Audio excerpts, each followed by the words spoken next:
Morning doctors. Good morning sir. आज हम दोषों के बारे में तो हमने कल थोड़ा देखा ही था, ऋतुओं के अनुसार दोषों में क्या परिवर्तन होते हैं। अब हम यहाँ पर देखेंगे कुछ कुछ इम्पोर्टेंट पॉइंट्स हैं जो हमें नॉलेज में होने चाहिए, और वो आपके पीजी एग्जाम की दृष्टि से भी, आपकी क्लिनिकल पर्सपेक्टिव की दृष्टि से भी मीन्स इतने इम्पोर्टेंट हैं कि आपकी एग्जाम, चाहे पेपर एग्जाम हो या लाइफ का एग्जाम हो, वहां पर बहुत आवश्यक हो जाता है। जैसे अगर हम ऋतुओं के गुण धर्मों को देखें, हम सबसे पहले ऋतुओं के गुण धर्मों को, किस ऋतु का क्या गुण है, क्या उसका वो है, तो यहाँ पर सबसे पहले हम शुरुआत करते हैं हेमंत ऋतु से। हेमंत ऋतु को क्या बोला गया है? हेमंत ऋतु को बलवान ऋतु बोला गया है। हेमंत ऋतु बलवान ऋतु है। बलवान का अर्थ होता है कि आपके शरीर की अग्नि श्रेष्ठ होगी। इस समय बहुत अच्छी अग्नि होगी। आप जो खाएंगे उसका पाचन बहुत अच्छे तरीके से आपको होगा। तो यहाँ पर आपको एक संपूर्ण छूट मिल जाती है कि आप खूब मेवा मिष्ठान जो खाना चाहते हैं खाइए, क्योंकि आपकी अग्नि तीव्र है। इसलिए अपने यहाँ पर इस सीजन से ही शादियां शुरू हो जाती हैं, और मोस्टली लोग बाग इस समय पर ही अपने बच्चों की शादियां करवाना उचित समझते हैं, क्योंकि इस सीजन में बीमारियां फैलने के चांसेस कम होते हैं। ये हेल्दी सीजन होता है, हेल्दी ऋतु होती हैं। इस समय पर डॉक्टर के पास पेशेंट भी कम हो जाते हैं, क्योंकि यहाँ सभी आपकी अग्नि पर निर्भर कर रहा होता है। यहाँ सभी आपकी अग्नि पर निर्भर कर रहा होता है। मैंने जब काय चिकित्सा का इंट्रोडक्शन आपको दिया था, तब बताया था मैंने, काय का अर्थ होता है अग्नि और काय का अर्थ होता है देह। काय मीन्स देह भी होता है। काय का अर्थ अग्नि होता है, काय का अर्थ देह भी होता है। देह मीन्स शरीर, अग्नि मीन्स एनर्जी। अकेला यही नहीं, डाइजेस्टिव एनर्जी की ही बात नहीं चल रही है। यहाँ बॉडी के प्रत्येक टिश्यू के अंदर जो मेटाबॉलिक रिएक्शंस चल रही होती हैं, शरीर के अंदर चयापचय जो क्रियाएं हो रही होती हैं, कि किसी फूड को ब्रेक डाउन करना या हमारे शरीर की नेक्रोज्ड सेल को डाइजेस्ट करना, उसकी जगह पर रिप्लेस करना नई सेल से, बॉडी के टिश्यू को जीवित करना, या रिप्लेसमेंट ऑफ डेड टिश्यू, जो ये प्रोसेस चलती है, एनाबॉलिक एंड कैटाबॉलिक रिएक्शन, उपचय और अपचय की प्रक्रिया जो होती है, उस प्रक्रिया को हम अग्नि से समझते हैं। प्लस हमें कार्य करने के लिए जो एनर्जी चाहिए होती है, वो सारी एनर्जी को हम अग्नि से समझते हैं। 13 टाइप्स ऑफ अग्नियां हमारे यहाँ बोली गई हैं। 13 टाइप्स ऑफ अग्नि 7 धातुओं से संबंधित हैं, 5 पंच महाभूतों से संबंधित हैं, और एक हमारी जाठराग्नि है। तो 7, 5, 12 और एक 13 प्रकार की अग्नियों का वर्णन मिलता है। तो इस सीजन में जो हेमंत ऋतु होती है, उनमें आपकी जाठराग्नि बहुत अच्छे लेवल की उत्तम होती है, और जाठराग्नि समानुपाती अन्य अग्नियां हैं। तो ऑटोमेटिकली हम ये समझ सकते हैं कि बॉडी के प्रत्येक चैनल्स, प्रत्येक स्रोतस, प्रत्येक बॉडी के पार्ट में जो ऊर्जा का प्रभाव हो रहा है, वो शुद्ध ऊर्जा, विशुद्ध ऊर्जा अपने संपूर्ण कार्य को करते हुए आगे की तरफ बढ़ रही होगी। हेमंत ऋतु में वायु की दिशा देखते हैं हम, वायु की दिशा। हेमंत ऋतु में उत्तरी वायु होती है। इन शॉर्ट पॉइंट्स को आप लिखते चलिएगा। उत्तरी वायु होती है। अब ये उत्तरी वायु क्या है, इसका अब आज के परिप्रेक्ष्य में हम इतना डिटेल नहीं निकाल पाएंगे, तो हमारे कार्य का तो उतना है नहीं, बट इसका इफेक्ट क्या होता है वो देखना है, क्योंकि ये शीतल होती है, बहुत ज्यादा शीतल होती है, और शीतल होने की वजह से बहुत सारी समस्याएं इस सीजन में आती हैं। कौन कौन सी समस्याएं आती हैं, एक बार उन समस्याओं की तरफ नजर मार लेते हैं। शीत प्रकृति की होने से, शीत प्रकृति की होने से, साथ में अग्नि तीव्र होने से, चीजें समझिएगा कि हम वरदान को, जो ईश्वर हमें वरदान देता है, उस वरदान को हम किस प्रकार से श्राप में बदलते हैं, वो चीज आप समझिएगा कि अग्नि आपकी अच्छी होती है, और इस समय पर शीतल वायु वातावरण में प्रवाह हो रहा होता है। लगभग हमारे हेमंत और शिशिर ऋतु में ये चीजें तो सामान्य प्रकार से होती ही होती हैं। अब कुछ लोग क्या कर रहे होते हैं, कुछ लोगों के, जिनकी मैंने आपको कार्डियोलॉजी इन आयुर्वेदा आपको पढ़ाया है, उस वीडियो को देख लीजिएगा। यदि आपने अगर ये नहीं देखा है तो जरूर देखिए, क्योंकि इससे संबंधित चीज बता रहा हूं। आज सबसे ज्यादा अटैक्स क्यों आ रहे हैं लोगों को, आज लोगों को सबसे ज्यादा अटैक क्यों आ रहे हैं, और अटैक्स की संख्या, हार्ट के रोगियों की संख्या दिन ब दिन हिंदुस्तान में बढ़ती जा रही है, क्योंकि व्यक्ति अपना भोजन जैसा हेमंत ऋतु में होना चाहिए वैसा ही लगभग सारी ऋतुओं में करता रहता है। जैसे मधुर रस का ज्यादा सेवन करना, तेलीय चीजों का ज्यादा सेवन करना, गुरु भोजन का ज्यादा सेवन करना, ये केवल हेमंत ऋतु और शिशिर ऋतु में करने के लिए बोले गए हैं, लेकिन व्यक्ति ग्रीष्म ऋतु में भी करे जा रहा है, वर्षा ऋतु में भी करे जा रहा है, बसंत ऋतु में भी करे जा रहा है। मतलब इन सारी चीजों के करने के बाद भी अगर वो अगर वह व्यक्ति एक चीज अगर साथ में करता रहता तो उसे समस्या नहीं आती। जो हमने दिनचर्या में देखा था, व्यायाम यदि करता तो उसको इतनी समस्याओं का सामना नहीं करना पड़ता। व्यायाम यदि करता तो उसे इतनी समस्याओं का सामना नहीं करना पड़ता। तो व्यायाम क्या था, व्यायाम था लाघवम कर्म सामर्थ्य स्थैर्य दुख सहिष्णुता दोषयो अग्निवृद्धिश्य। मतलब क्या था इसका, मतलब ये था कि आपकी बॉडी में लाइटेडनेस आएगी, लघुता उत्पन्न करता था व्यायाम। जहां आप गुरु भोजन कर रहे हो, उस गुरु भोजन को डाइजेस्ट करने के लिए, उस गुरु भोजन के आपकी बॉडी पर कोई प्रभाव ना हो, इसके लिए व्यायाम की आवश्यकता बहुत है। लेकिन रोगी जैसा हेमंत ऋतु में होना चाहिए उस प्रकार से ना करके वो सारी ऋतुओं में ये चीजें करता रहता है, और हेमंत ऋतु में चलिए कर सकते हैं, बट यदि एक रोगी व्यक्ति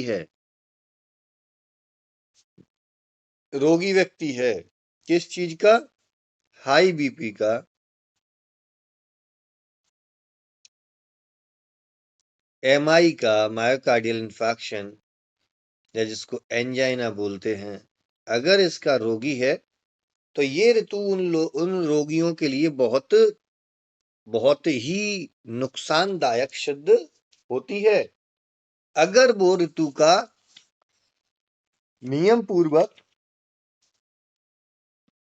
पालन ना करे तो यदि वो इस ऋतु के नियमों का नियम पूर्वक पालन ना करें तो ये ऋतु उनके लिए बहुत घातक होती है।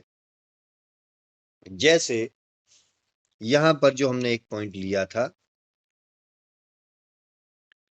कि फिर से थोड़ा सा कार्डियोलॉजी का पॉइंट देख लेते हैं कि आपकी ब्लड वेसल्स के अंदर इस प्रकार से, एक सेकेंड, इस प्रकार से प्लेक्स होते हैं।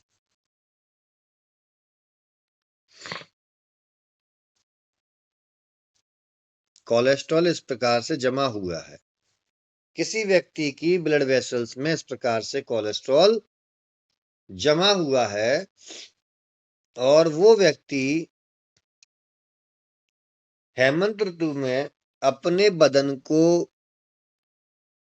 हीटेड ना रख करके, गर्म ना रख करके, किसी भी प्रकार से बाहर गमन कर रहा है और साथ में चिकनी चीजें, जिनको तेलीय चीजें कहते हैं, गुरु भोजन कर रहा है,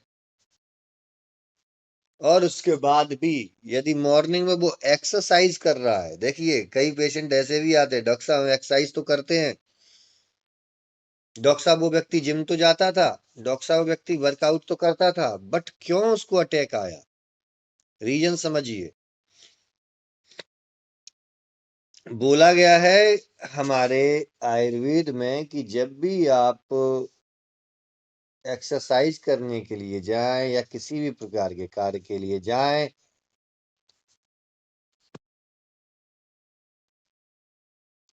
आपको अपनी बॉडी पर तेल या किसी प्रकार के ऑयल से मसाज करना चाहिए। मसाज करना चाहिए जिससे रोमकूप आपके ओपन हो। प्लस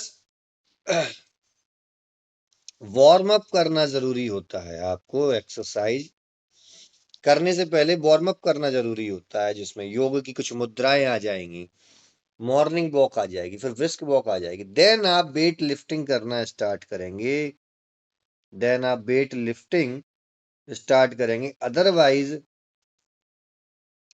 अदरवाइज हमारी बॉडी की जो ऑर्गन्स होते हैं वो एक साथ एक्टिवेटेड होने की वजह से, चाहे हार्ट को ले लीजिए, तुरंत कार्डियक फेल्यूर की कंडीशन आती है। तो हम यहाँ बात कर रहे थे इस प्लेग को लेकर के, किस प्रकार से प्लेग है तो यहाँ से ब्लड का फ्लो हो रहा होता है, इस ब्लड को निकलना होता है प्रॉपरली। वो ब्लड बॉडी के आर पार, बॉडी के ब्लड वेसल्स में एक ऑर्गन टू दूसरे ऑर्गन फ्लो करता है, और उस ब्लड में आप सभी जानते हैं कि ऑक्सीजन भी होती है, न्यूट्रिशन भी होता है, जो बॉडी के लिए आवश्यक होता है। क्योंकि यहाँ पर वायु शीत है, यहाँ वायु शीत है, तो यहाँ पर व्यक्ति की बॉडी शीत वायु के संपर्क में आने से बेसो कॉन्स्ट्रिक्शन हो जाता है। मींस अभी यहाँ पर स्पेस भी कम है, देखिए ब्लड के निकलने के लिए, और ये थोड़ी सी और सिकुड़ जाए तो सोचिए ब्लड प्रेशर बढ़ेगा कि नहीं बढ़ेगा? बिल्कुल बढ़ेगा। या या या कई लोगों में इसके दूसरा रीजन भी होता है। क्या रीजन होता है? कि कुछ व्यक्तियों के अंदर ये प्लेक्स नहीं होते, बट ब्लड वेसल्स रप्चर्ड होती है अंदर से, एंडोथीलियम, तो इसकी बेसो कॉन्स्ट्रिक्शन और बेसो डायलेशन की कैपेसिटी कम पड़ जाती है, तब भी हाई बीपी होता है। और ऐसे व्यक्ति हैवी वर्कआउट जब करते हैं, ऐसे व्यक्ति हैवी वर्कआउट जब करते हैं तो इन व्यक्तियों को अटैक आने के चांसेस बहुत ज्यादा हो जाते हैं। अटैक आने के चांसेस बहुत ज्यादा हो जाते हैं। तो फिर हैवी वर्कआउट नहीं करना चाहिए, बिल्कुल करना चाहिए, लेकिन कैसे करना चाहिए उसको स्टेप बाय स्टेप बताया गया है। जैसे हमने उस चीज को दिनचर्या में देखा था। दिनचर्या में क्या देखा था हमने? हमने देखा था व्यायाम के लिए कि शीतकाल या बसंत ऋतु में, शीतकाल जिसमें क्या आते हैं हमारे हेमंत और शिशिर ऋतु, शीतकाल प्लस बसंत ऋतु में हमें अपनी अर्ध शक्ति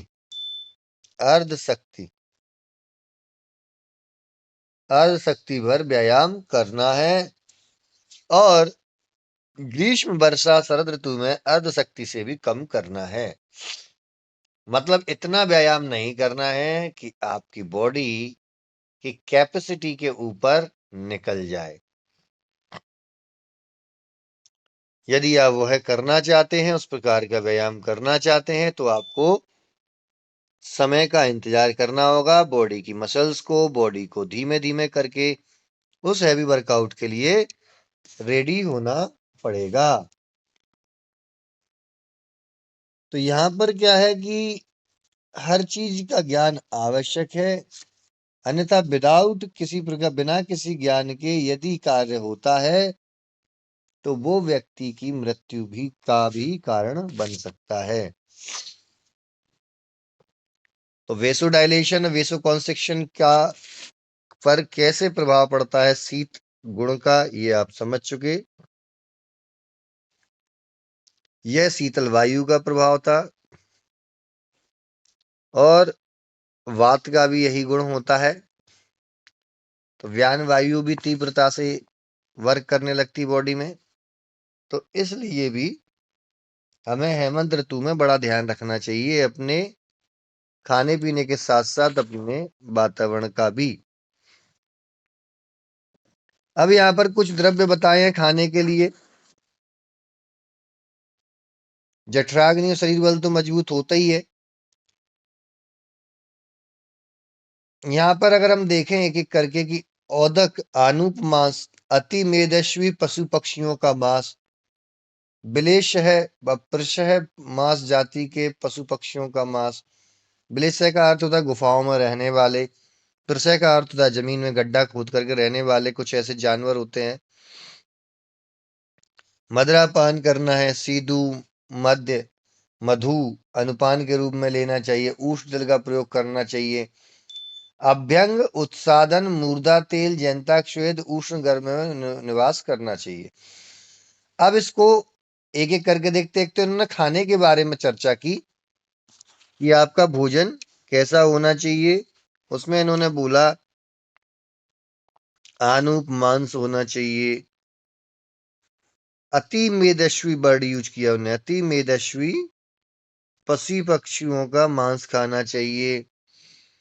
बिलेशह प्राणियों में रहना चाहिए। बिलेशह प्राणियों का भी मांस खाना चाहिए। सीधु मदिरा को पीने को बोल रहे हैं वो। मधु का अनुपान करने को बोल रहे हैं वो। अब अगर इनकी हम डिटेल्ड अगर जाकर के देखें जिनकी ये बात कर रहे हैं, तो इसमें उष्ण वीर वाले द्रव्य ज्यादा आ रहे हैं, और दो चीजें ज्यादा मिल रही हैं, स्निग्धता प्लस उष्ण वीर,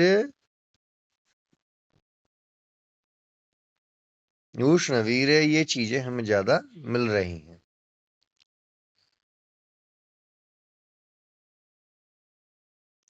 अब इसका एक अगर हम नॉर्मल सा दूसरा, सॉरी अभी आगे डिस्कस करते थे, पहले इसको क्लियर करते हैं कि स्निग्ध भोजन और उष्ण वीर भोजन के जैसी चीजें हमें यहाँ पर देखने को मिली। अब यहाँ पर उन्होंने कुछ फिजिकल एक्टिविटी का ही वर्णन किया कि आपको अभ्यंग करना है, आपको उत्सादन करना है, आपको मूर्धा तेल का प्रयोग करना। मूर्धा तेल मतलब सिर के ऊपर तेल धारण करना है। जैंताक श्वेद का करना, उष्ण गर्भगृह में करना। यहाँ भी वो क्या कहना चाह रहे हैं, या अभ्यंग और उत्सादन से वो कहना चाह रहे हैं कि आपको बॉडी के अंदर जो आ रही ड्राइनेस है, ड्राइनेस को कम करना है। अभ्यंग उत्सादन से साथ में आपको स्रोतसों को ओपन करना है, ताकि आपके स्वेद रोम छिद्र ओपन हो। मूर्धा तेल धारण करने से आपको आपके मस्तिष्क का तर्पण कर्म हो जाए, जो कि उष्ण गर्भगृह में भी निवास करने को बोल रहा है। देखिए, हेमंत ऋतु में शीत वायु के प्रभाव से बचने के सारे नियम उन्होंने बताए हैं। अब सेक्सुअल एक्टिविटी में आपको कैसे होना है, तो उसके लिए भी उन्होंने बोला है सामर्थ्य रुचि के अनुसार आपको करना है, नॉट हाइपर एक्टिवेटेड होकर आपको किसी भी कार्य को करना है। तो यहां हमें दो चीज समझ में आई, स्निग्ध और उष्ण वीर्य वाले द्रव्य, ड्राई और स्रोतों को ओपन करने वाले द्रव्य। अब यहां पर मैं बोलूंगा कि इन चीजों को ही करने को क्यों बोला गया। तो हम चलते हैं 12th की बायोलॉजी में, 12th लेवल की बायोलॉजी, 12th या 11th में ही होगा, सेल बायोलॉजी। उससे हम इस चीज को जोड़ के चलते हैं। सेल बायोलॉजी में आपने क्या पढ़ा है कि सेल बॉल जो होती है हमारी सेल की, ये मानिए हमारी कोशिका है। इस कोशिका की जो सेल वॉल होती है वो ऐसे इस प्रकार से, डायग्राम थोड़ा बेकार बने तो माफ कीजिएगा, बट इसके पीछे छुपी हुई हमारी भावनाओं को जरूर समझिएगा।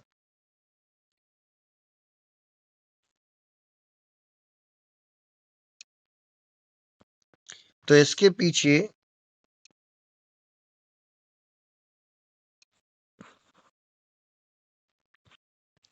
ये जो होती है वो हमारी सेल वॉल होती है या सेल मेम्ब्रेन होती है, जो कि फॉस्फोलिपिड की बनी होती है। फॉस्फोलिपिड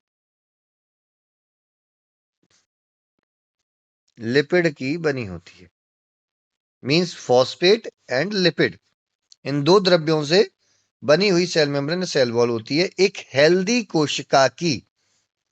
और जब ये फॉस्फोलिपिड की मेम्ब्रेन डिस्ट्रॉय होने लगती, टूटने लगती है, तब कोशिका की मृत्यु का समय नजदीक आने लगता है।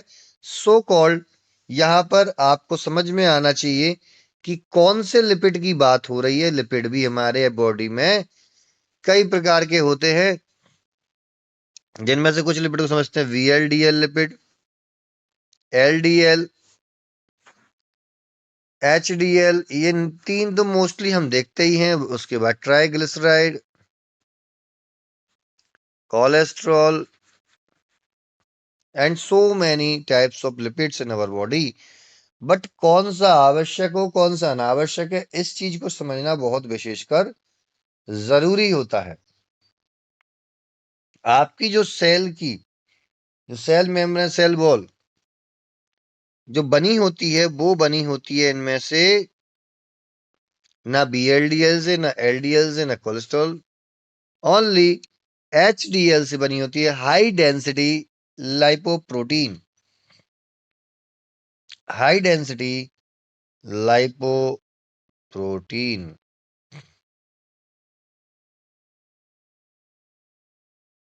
तो यहां पर हाई डेंसिटी लाइपोप्रोटीन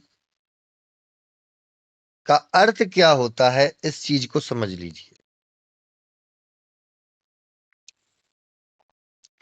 कि ये जो लिपिड होता है, सॉरी, हमारी बॉडी में प्रोटीन होती है। प्रोटीन कैसे बॉडी में पहुंचती है एक ऑर्गन से दूसरे ऑर्गन तक, आपको ये समझना आवश्यक है। तो ये प्रोटीन हुई, इस प्रोटीन को चारों तरफ से कवरिंग करे हुए लिपिड की लेयर होती है, लिपिड की। तो ये कैसे होती है, इस चीज को देखिएगा। हमारे यहाँ सॉरी, ये प्रोटीन है, ये प्रोटीन मॉलिक्यूल है। अब इस प्रोटीन मॉलिक्यूल को कवर किए होता है लिपिड। अगर लिपिड कम क्वांटिटी में इसको कवर किए हैं तो इसको हाई डेंसिटी मतलब HDL बोलते हैं। अगर आप देखेंगे तो इसमें प्रोटीन की मात्रा ज्यादा दिख रही है बजाय लिपिड की। ठीक इसी प्रकार होता है लो डेंसिटी, जिसमें क्या होता है कि प्रोटीन की मात्रा कम होती है और लिपिड की मात्रा बहुत ज्यादा होती है। तो ये जहां पर जाता है ये स्टिकी सबस्टेंस के रूप में वहीं पर जम जाता है और ये क्या होता है रोल्ड आउट करके अपने टारगेट ऑर्गन्स तक या टारगेट प्लेस पर पहुंचता है और कोशिका की सेल वॉल की मरम्मत करने के लिए उत्तरदायी होता है। क्योंकि हेमंत ऋतु हेल्दी ऋतु है बॉडी की, इसी समय हमें अति मेदस्वी स्निग्ध आहार विहार और ये सारे पशु पक्षियों का जो मांस बताया है, यहां से हमें अच्छी क्वालिटी का लिपिड प्राप्त होता है। बुरी क्वालिटी का कहां से प्राप्त होगा? बेकार क्वालिटी का प्राप्त होगा हमें रिफाइंड से रिफाइंड से, मिलावट वाले घी से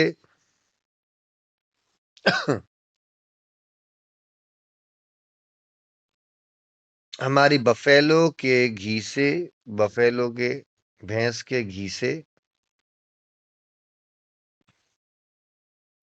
हाँ गाय के घी से भी प्राप्त होता है। लेकिन यहाँ कौन सी गाय की बात हो रही है? देसी गाय की नहीं, विदेशी गाय की।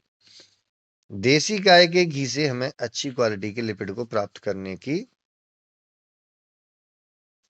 परमिशन मिल जाती है ईश्वर के द्वारा। तो यहाँ पर अच्छी क्वालिटी का लिपिड हमें मिलता है इन जो डाइट बताई है उससे। साथ में उन्होंने सीधू, मधु इत्यादि मध्य उष्ण जल का सेवन करने को बोला, जिससे आपकी अग्नि भी प्रभावित ना हो और ये अच्छे से डाइजेस्ट होकर के आपकी सेल वॉल की रिपेयरिंग करना शुरू कर दें। इसी वजह से इसको बलवान ऋतु या शरीर बल में उत्तम ऋतु बोला गया है। आपकी बॉडी के अंदर जितना भी प्रीवियस 4 ऋतुओं के अंदर नुकसान हुआ है, जितनी कोशिकाओं का नुकसान हुआ है, उनको रिवाइव करना है तो आपको हेमंत ऋतु दिनचर्या और शिशिर ऋतु दिनचर्या बहुत अच्छे तरीके से फॉलो करना चाहिए। बसंत ऋतु में बसंत ऋतु में जो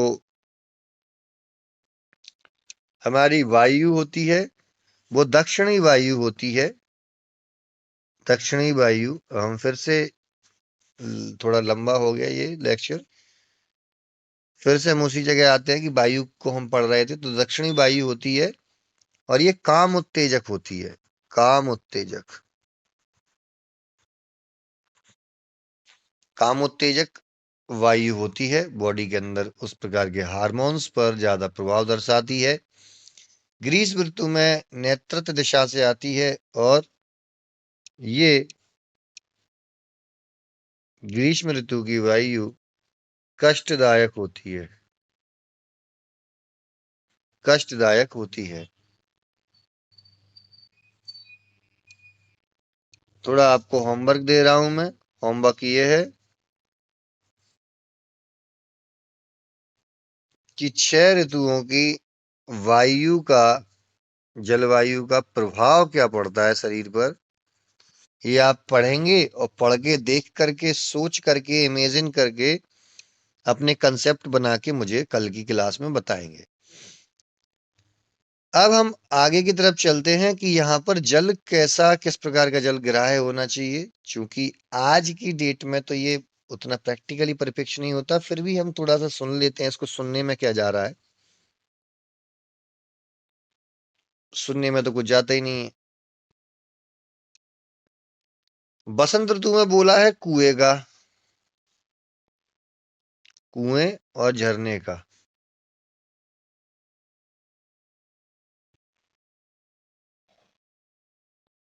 ग्रीष्म में भी कुएं और झरने का बोला गया है। प्रावट ऋतु में बावड़ी का जल पीने को बोला गया है। बावड़ी का जल पीने को बोला गया है।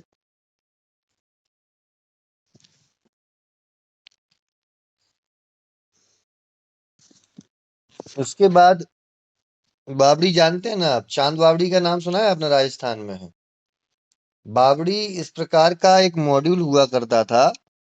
आज आप गूगल पे या यूट्यूब पे डाल के देखिएगा, चांद बावड़ी इन राजस्थान।